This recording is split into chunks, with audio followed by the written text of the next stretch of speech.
The goal of this video is ultimately understand how we can add any two fractions. So let me start with a particular example.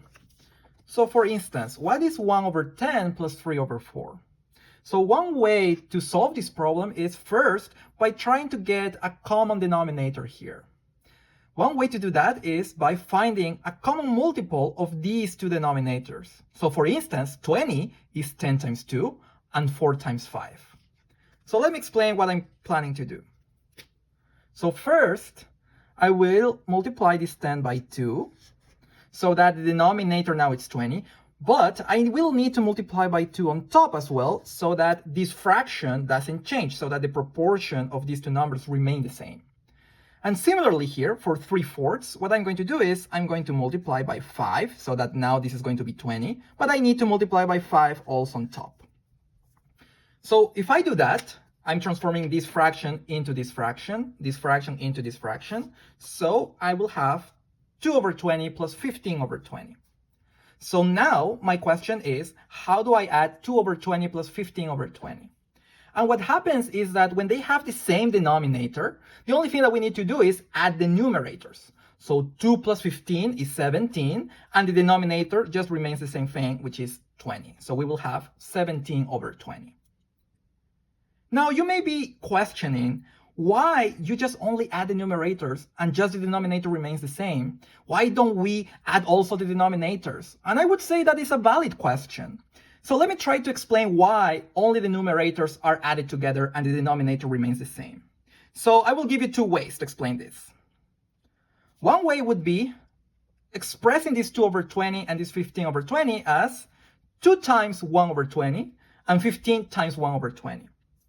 So what I'm saying here is, okay, I have to add 2 times something plus 15, the same thing. And what happens is that we can apply this product property that when you have this common factor over here, we can express a times c plus b times c as a plus b, all of that times c. So in this case, we add the 2 plus 15, those are my a and b, and the common factor c would be the 1 over 20, so we will have 17 times 1 over 20, which ultimately is 17 over 20. Now, if this didn't click to you, or you think it's a little bit overcomplicated, let me try to give you another way to convince you why this answer has to be 17 over 20.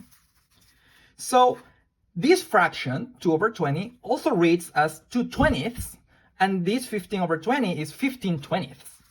So we would have this, 2/20 plus 15/20. And now note that I'm asking 2, let's say apples plus 15 apples. If I ask you that, you will tell me, oh, that's 17 apples. But instead of apples, I'm using the word 20th. So 2/20 plus 15/20 is actually 17/20, which can be written as 17 over 20. So hopefully that makes sense. Now, of course, here we took the common denominator to be 20, but technically you can take any denominator that is a multiple of 4 and 10. Like for instance, I could take 100. So 1 over 10 can be written as 10 over 100. 3/4 can be written as 75 over 100. So 10 hundredths plus 75 hundredths would be 85 over 100. Now you may be wondering, wait, isn't this a different answer? Well, no, because 85 over 100 and 17 over 20, these two things are the same because they have the same proportion. 85 is 17 times 5 and 100 is 20 times 5. So these two fractions are actually equivalent. If this makes sense, we can try to generalize now and try to find what is a over b plus c over d. So, for instance, if we want to compute what is a over b plus c over d, well, we want to take a common denominator. So we want to find a common multiple of b and d. Well, something I can do, since I don't know what are b and d, is just consider the product, b times d. So that's what I'm going to do. I'm going to rewrite these fractions now with the denominator being b times d. So on here, I would multiply by d. So I have to multiply by d on top as well so that I don't change my fraction. And for c over d, what I'm going to do is I'm going to multiply by b so that my denominator is bd. And I'm going to multiply by b on top so that this fraction doesn't change.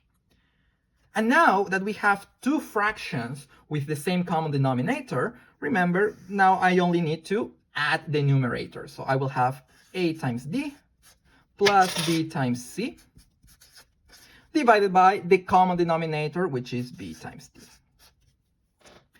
Now, this formula actually can also be obtained by using something called the butterfly method, which is multiplying this a times d, adding this b times c, so we have this ad plus bc, and the denominator is given by multiplying these denominators over here. So as you can see, this looks like a butterfly. Now, of course, that sometimes is useful, but I think it's more important to understand why this method actually works. And the main reason is that you can find a common denominator and express these two fractions with that common denominator. If you are up for a challenge, I would encourage you to solve these two problems over here and try to express them as just one single fraction. If you think this was useful and you want to see more content, make sure to subscribe to Understand Math.